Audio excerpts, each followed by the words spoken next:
Hello everyone, आप सभी का फिर से स्वागत है। तो इस वीडियो में हम जानेंगे कि प्लांट में जो फ्लोएम में ट्रांसपोर्ट होता है वो किस तरीके से होता है।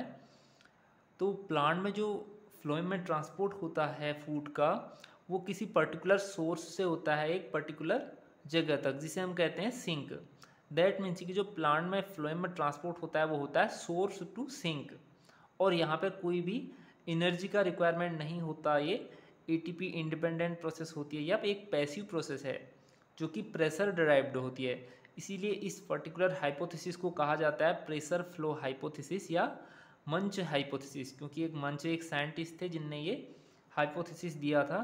तो वो कहते हैं कि जो प्लांट में फोटोसिंथेट या फ्लोएम सेप का ट्रांसपोर्ट होता है वो बिना किसी एनर्जी के रिक्वायरमेंट के प्रेशर ग्रेडियंट की वजह से होता है। और ये प्रेशर ग्रेडियंट हमारा कैसे डेवलप होगा? एक रीजन होता है हमारा प्लांट में सोर्स। प्लांट का सोर्स रीजन मतलब वो रीजन है जहाँ पे हमारा सिंथेसाइज हो रहे हैं या वहाँ से उन्हें ट्रांसपोर्ट होना है किसी एक पर्टिकुलर जगह पे जहाँ पे उन फोटोसिंथेट का रिक्वायरमेंट है बेसिकली। और जहाँ पे उन फोटोसिंथेट का रिक्वायरमेंट है उस जगह को हम कहते हैं सिंक। तो प्लांट में जनरली जो फ्लोएम सेप है या फोटोसिंथेट है या फोटो एसिमिलेट भी जिन्हें हम कहते हैं, उनका ट्रांसफ़र होता है बाई डायरेक्शनल एंड कहाँ से कहाँ, सोर्स टू सिंक। क्योंकि बाई डायरेक्शनल इसलिए कहना जरूरी है, यहाँ पर जो जाइलम होता है जिसमें वाटर एंड मिनरल्स का ट्रांसफ़र होता है वो यूनी डायरेक्शनल होता है। एक ही डायरेक्शन में मूवमेंट होता है from roots to apex of plant या सूट या लीव्स। तो रूट्स से हमारा प्लांट के डिफरेंट पार्ट्स में एक ही डायरेक्शन में हमारा वाटर एंड मिनरल्स का ट्रांसपोर्ट होता है, जिसे हम कहते हैं unidirectional type of transport. जबकि जो फ्लोएम है यहाँ पे बाई डायरेक्शनल होता है, क्योंकि कई बार जब लीव्स छोटी होती हैं तो या इनिशियल पीरियड में होती हैं लीव्स अपने प्लांट की, तो वहाँ पे जो स्टेम होता है वहाँ पे फोटोसिंथेसिस की प्रोसेस होती है और वहाँ से ट्रांसपोर्ट होता है एपेक्स की तरफ, यानी कि यंग लीव्स की तरफ। तो एक तरीके का डायरेक्शन ये हो गया। और दूसरा डायरेक्शन क्या हो गया? जब प्लांट की लीफ में फोटोसिंथेसिस होगी और वो स्टोर होंगे या तो स्टेम में या रूट्स में या अलग अलग डिफरेंट प्लांट के पार्ट्स की तरफ। तो इसलिए हमारा जो फ्लोएम का ट्रांसफ़र होता है वो बाई डायरेक्शनल होता है फ्रॉम सोर्स टू सिंक। और सोर्स क्या है हमारा यहाँ पे? लीफ हो सकता है, स्टेम हो सकता है, और सिंक हमारा कोई भी पार्ट जैसे कि स्टोरेज ऑर्गन प्लांट के या रूट, जहाँ पे फोटोसिंथेट का रिक्वायरमेंट है वहाँ पे फोटोसिंथेसिस नहीं हो सकती। और सोर्स और सिंक जो है ये हमारा अलग अलग चेन भी हो सकता है अकॉर्डिंग टू इन्वायरमेंटल कंडीशन या किसी और वजह से। क्योंकि कई बार जैसे स्टार्टिंग के पीरियड में जो लीव्स होती हैं छोटी होती हैं, वहाँ पे वो फोटोसिंथेसिस करने में एबल नहीं होती, तो वहाँ पे स्टेम हमारा सिंथेसाइज करता है। तो उस टाइम पे हमारा स्टेम क्या हो जाएगा? सोर्स हो जाएगा और लीफ हमारा सिंक हो जाएंगी। लेकिन जो बेसिक प्रिंसिपल है, जो बेसिकली हमें देखने को मिलता है कि जो हमारा लीव्स होती हैं वो सोर्स की तरह वर्क करती हैं, जैसे कि mesophyll cell of leaves, and जो प्लांट के अलग अलग पार्ट होते हैं जैसे कि रूट, अदर स्टोरेज ऑर्गन जैसे कि फ्रूट्स और स्टेम, जहाँ पे फोटोसिंथेसिस नहीं होती है, वो सिंक की तरह वर्क करते हैं। सोर्स का मतलब बेसिकली है कलेक्शन वाली जगह, और सिंक का मतलब है जहाँ पे कलेक्शन हमारा रिलीज होगा। और इन दोनों के बीच में जो प्रोसेस होती है उसे हम कहते हैं ट्रांसपोर्ट।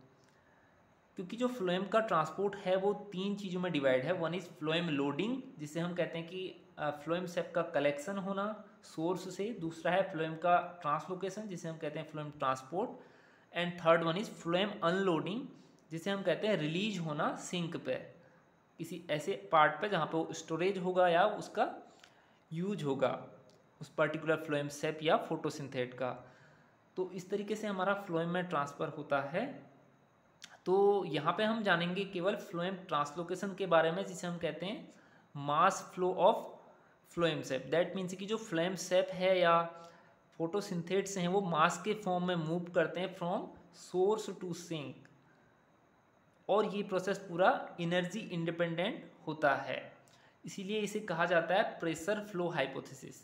प्रेशर फ्लो हाइपोथेसिस क्या कहता है? जो हमारा सोर्स एंड सिंक हैं इन दोनों के बीच एक ऑस्मोटिक ग्रेडियंट डेवलप हो जाता है या प्रेशर ग्रेडियंट डेवलप हो जाता है, जिसकी वजह से जो सोर्स है वहाँ से हमारा जितने भी सॉल्यूट या फोटोसिंथेट्स हैं वो मूव करते हैं सिंक की तरफ। क्योंकि हमारा जो सोर्स वाला रीजन है दैट मीन्स कि सोर्स से जहाँ पे हमारा मूव करेगा पहले सीप ट्यूब में फोटोसिंथेट, वहाँ से जब सिंक वाले रीजन में जाएगा तो वो एक मास के फॉर्म में जाएगा प्रेशर ग्रेडियंट की वजह से। तो सबसे पहले हम जानेंगे कि प्रेशर ग्रेडियंट डेवलप कैसे होता है और यहाँ पर एनर्जी का रिक्वायरमेंट क्यों नहीं होता है, क्योंकि सिर्फ प्रेशर पर डिपेंड है, इसलिए इसे कहा जाता है प्रेशर फ्लो हाइपोथेसिस या मुंज हाइपोथेसिस। मुंज एक साइंटिस्ट थे जिनने हाइपोथेसिस दिया था और सबसे ज़्यादा एक्सेप्ट यही हाइपोथेसिस किया जाता है फ्लोएम के ट्रांसपोर्ट के लिए। तो फ्लोएम का ट्रांसपोर्ट में सबसे पहले प्रोसेस होती है फ्लोएम लोडिंग की। फ्लोएम लोडिंग का मतलब होता है शॉर्ट डिस्टेंस ट्रांसपोर्ट, क्योंकि जो प्लांट्स की लीव्स होती हैं जैसे कि मीजोफिल सेल हो गया, वहाँ से जब सॉल्यूट मूव करेंगे नियर बाई सीप ट्यूब एलिमेंट्स में या कंपेनियन सेल एलिमेंट्स में, क्योंकि मैंने यहाँ पर सिर्फ सीप ट्यूब लिखा है, बेसिकली ये होता है sieve tube element and companion cell complex, क्योंकि जो कंपेनियन सेल होती हैं वो हेल्प करती हैं सीप ट्यूब सेल्स को ट्रांसपोर्ट की प्रोसेस में, इसलिए इसे कहा जाता है सीप एलिमेंट कंपेनियन सेल कॉम्प्लेक्स। लेकिन मैंने बेसिकली क्योंकि कंपेनियन सेल का कोई खास फंक्शन है नहीं, न्यूट्रिटिव टाइप का फंक्शन है, तो मैंने यहाँ पे सिर्फ सीप ट्यूब लिखा है। तो जो हमारा सोर्स है जैसे कि इसे आप मीजोफिल सेल ऑफ लीफ मान सकते हैं, तो मीजोफिल सेल से हमारा जब मूव करेगा सॉल्यूट कहाँ की तरफ, सीप ट्यूब की तरफ, तो उसे हम कहते हैं फ्लोएम लोडिंग या कलेक्शन। दैट मीन्स कि जो मीजोफिल सेल हैं लीव्स की, वहाँ से सॉल्यूट ट्रांसफर हो रहा है कहाँ,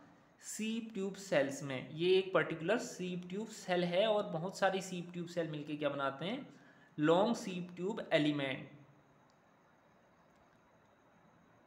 तो जो हमारा सोर्स है वहाँ से सबसे पहले हमारा फ्लोएम की लोडिंग होगी सीप ट्यूब में, और ये प्रोसेस कैसे होगी इसके लिए अलग सा मैकेनिज्म होता है जिसे हम कहते हैं फ्लोएम लोडिंग मैकेनिज्म, और ये एक्टिव भी हो सकता है पैसिव भी, और ये एपोप्लास्टिक भी होता है सिम्प्लास्टिक भी, वो हम कभी बाद में डिस्कस करेंगे। फ्लोएम लोडिंग एंड अनलोडिंग की प्रोसेस को, वो डिफरेंट प्रोसेस है क्योंकि वो एक पार्ट होता है शॉर्ट डिस्टेंस ट्रांसपोर्ट का, क्योंकि जब एक सेल से दूसरी सेल में मूव कर रहा है, दूसरी से तीसरी या नियर बाई सेल में, उसे हम कहते हैं शॉर्ट डिस्टेंस ट्रांसपोर्ट, और इसमें दोनों चीज़ें आती हैं, फ्लोएम लोडिंग भी और फ्लोएम अनलोडिंग भी। लेकिन यहाँ पे हम मेनली बात कर रहे हैं जो लॉन्ग डिस्टेंस ट्रांसपोर्ट होता है फ्लोएम का, इसी को हम फ्लोएम ट्रांसलोकेशन कहते हैं। अदरवाइज फ्लोएम जो लोडिंग होती है वो शॉर्ट डिस्टेंस ट्रांसपोर्ट में आता है, और जो फ्लोएम का अनलोडिंग होती है वो भी शॉर्ट डिस्टेंस ट्रांसपोर्ट में आता है। तो सबसे पहले हमें शुरुआत करनी है सोर्स से, दैट मीन्स कि initial point of phloem translocation, क्योंकि हमने कहा कि फ्लोएम का लोडिंग सोर्स से सीप ट्यूब में होता है एक प्रोसेस के थ्रू, जो कि एक्टिव या प्रोसेस पैसिव कोई भी हो सकती है। उसके बाद हमें देखना है जो सीप ट्यूब एलिमेंट्स में जो सॉल्यूट आएंगे वो कैसे ट्रांसपोर्ट होंगे फ्रॉम सोर्स टू सिंक, क्योंकि ये लॉन्ग डिस्टेंस इसीलिए कहा जाता है, जो सोर्स वाला रीजन है एक प्लांट का, लीफ वगैरह है प्लांट का, एपेक्स है, और जो सिंक है इसे आप मान लो एक रूट वाला रीजन, तो ये काफ़ी लंबा होता है। तो इसीलिए हमें जानना होता है कि इतना लंबा ट्रांसपोर्ट प्लांट में कैसे हो सकता है। तो उसी के लिए एक हाइपोथेसिस है जिसे हम कहते हैं प्रेशर फ्लो हाइपोथेसिस, जो कि एनर्जी इंडिपेंडेंट है पूरा। तो सबसे पहले हम जानेंगे कि सीप ट्यूब में कैसे जो सोर्स से सॉल्यूट आते हैं वो कैसे फ्लो होते हैं सिंक की तरफ। आपको पता है जो मीजोफिल सेल है वहाँ से जब सॉल्यूट सीप ट्यूब में आएंगे तो यहाँ पर जो ऑस्मोटिक ग्रेडियंट है या सॉल्यूट का कंसंट्रेशन है वो इंक्रीज हो जाएगा, क्योंकि यहाँ पे पहले से कोई सॉल्यूट नहीं था।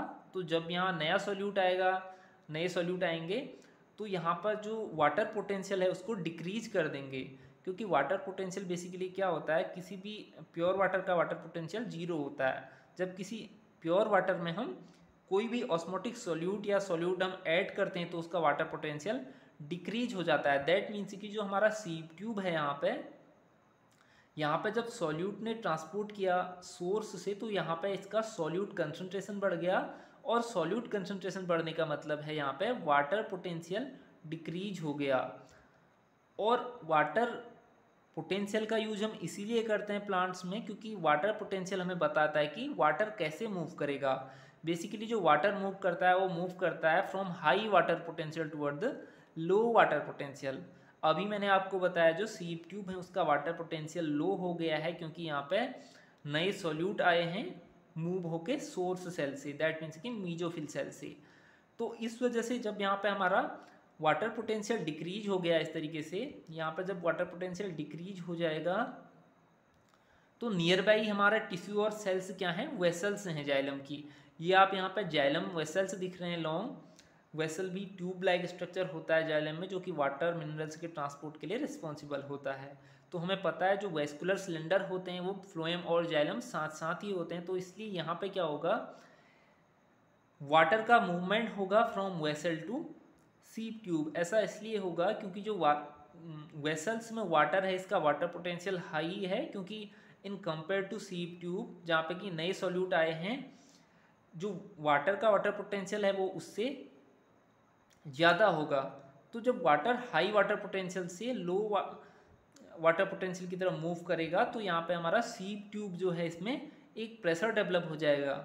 ये जो सीप ट्यूब है वहाँ पे हमारा उसमें एक प्रेशर डेवलप होगा और वहाँ पे जो सॉल्यूट हैं वो मूव करेंगे हमारा अदर सीप ट्यूब सेल्स की तरफ या सीप ट्यूब में हमारा सिंक की तरफ।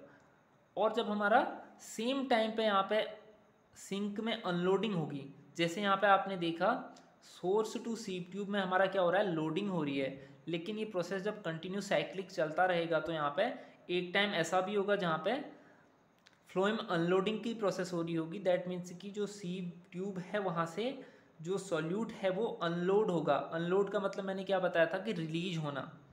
तो जब अनलोड होगा कहाँ से, सीप ट्यूब से सिंक की तरफ, तो यहाँ पे वाटर पोटेंशियल क्या है, जो डिक्रीज हुआ था वो बढ़ जाएगा, क्योंकि अब यहाँ पे प्योर वाटर रहेगा।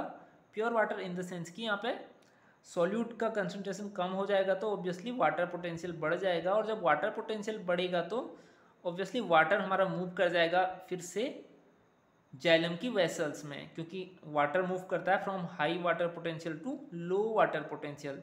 तो यहाँ पर जब रिलीज होगा तो यहाँ पे सिंक में जब हमारे सॉल्यूट रिलीज होंगे तो वाटर मूव करेगा कहाँ को, जाइलम की वेसल्स की तरफ।